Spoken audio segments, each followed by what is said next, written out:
आप यहाँ पे देख रहे हैं वो यहाँ काशी की वरुणा नदी है।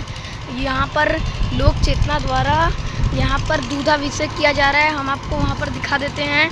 ये लोक चेतना के अध्यक्ष श्री के उपाध्याय जी हैं। और यहाँ पर हर तरफ से इतना गंदगी फैला दिया गया है कि, और ये देखिए यहाँ का पुल है और आप इधर की पूरी गंदगी देखिए। आइए चलते हैं उनके पास और उनसे करते हैं कुछ सवाल। तो इधर आप देख सकते हैं काशी की आदि नदी वरुणा थी, जो कि कभी इतना स्वच्छ हुआ करते थे कि आसपास के लोग इसी से पानी पीते थे। कई लोगों ने इसमें पानी पिया है, लेकिन आज इसकी हालत इतनी बुरी है, सरकार भी इस पर कोई ध्यान नहीं दे रहा है। आइए हम आपको थोड़ा नज़दीक से दिखाते हैं। ये देखिए यहाँ पे दूधाभिषेक हो रहा है। देखिए फिर मैं कुछ बोलूँगा।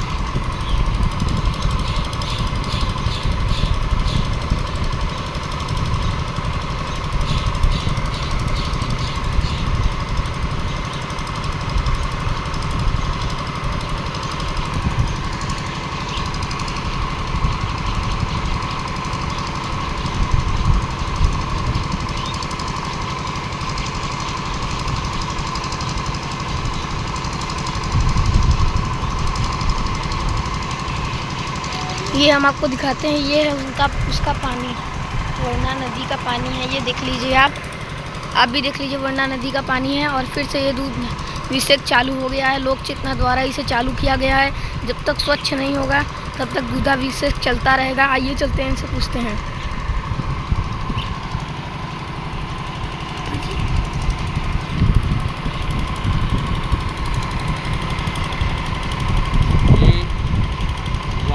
की प्राचीन नदी गंगा है। गंगा की स्थिति देखिए। ये जो है कैंटोनमेंट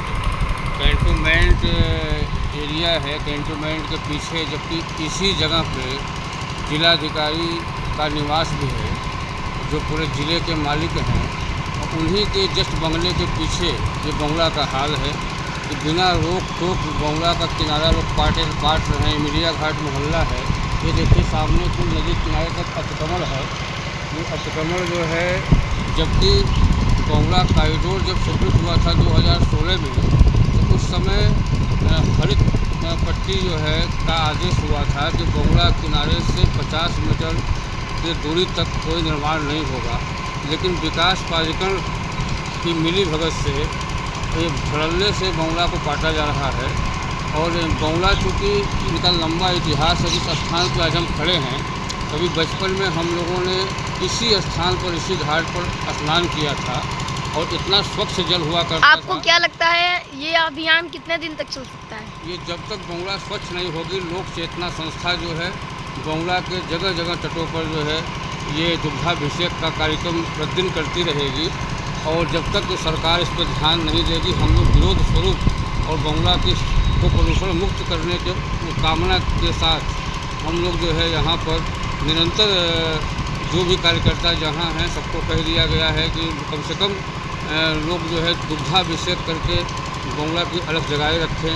और अभी बीच में लगातार अभियान चला। हम लोगों ने गंगा तट के शास्त्री घाट पर पिछले दिनों साफ सफाई करके जलकुंभी निकाला। लेकिन केवल हम लोगों के प्रयास से गंगा का जो है केवल यहाँ पर वरुणा नदी के तट पे आरती भी होती थी, तो वो क्यों बंद हो गई? गंगा नदी के तट पर जो आरती होती थी वो 2020 में कोरोना काल में बंद हुई।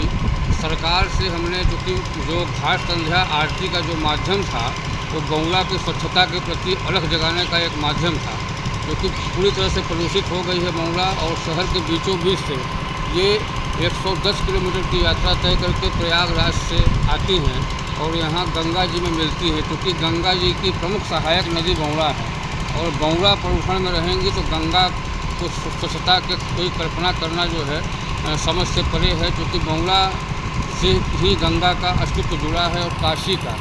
इसलिए गंगा नदी के लिए सरकार को अभी से चेतना होगा। क्योंकि एक बार लापरवाही के कारण वाराणसी की एक नदी 80 जो है वो नाले में तब्दील हो गई। कम से कम आज जो है सरकार को जागना चाहिए। और जितना दिक्कत है आपके केवल जो 11 किलोमीटर का एरिया है, जो शहरी क्षेत्र हुआ है, पिछले 3 दशक में ज़बरदस्त जो है शहरीकरण का विकास हुआ। भू माफियाओं ने बंगला कट्टे पेटा तक जो है ज़मीनों को बिक्री कर दिया और लोग सस्ते के चक्कर में लेकर के बंगला के किनारे तक जो है निर्माण कर दिए हैं, जिससे कि बंगला के अस्तित्व पर संकट के बादल मंडरा रहे हैं। और हम लोग जो है निरंतर ये प्रयास कर रहे हैं। किसके कारण पैसा रुक गया था? ये यहाँ पर जो है कुछ पत्रों का लिखा पढ़ी में कुछ जो है आदेश स्पष्ट आदेश नहीं था, जिसके कारण ये रुका हुआ था।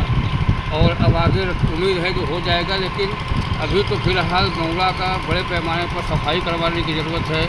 बंगला नदी को फिर से जो है इसमें गंदगी साफ़ करे, सिल्ट साफ़ करे, एक अच्छे से ड्रेजिंग हो, ताकि बंगला जीवनदायिनी के रूप में पुनः स्थापित हो। इन्हीं कामनाओं के साथ जय माँ बंगला, जय माँ।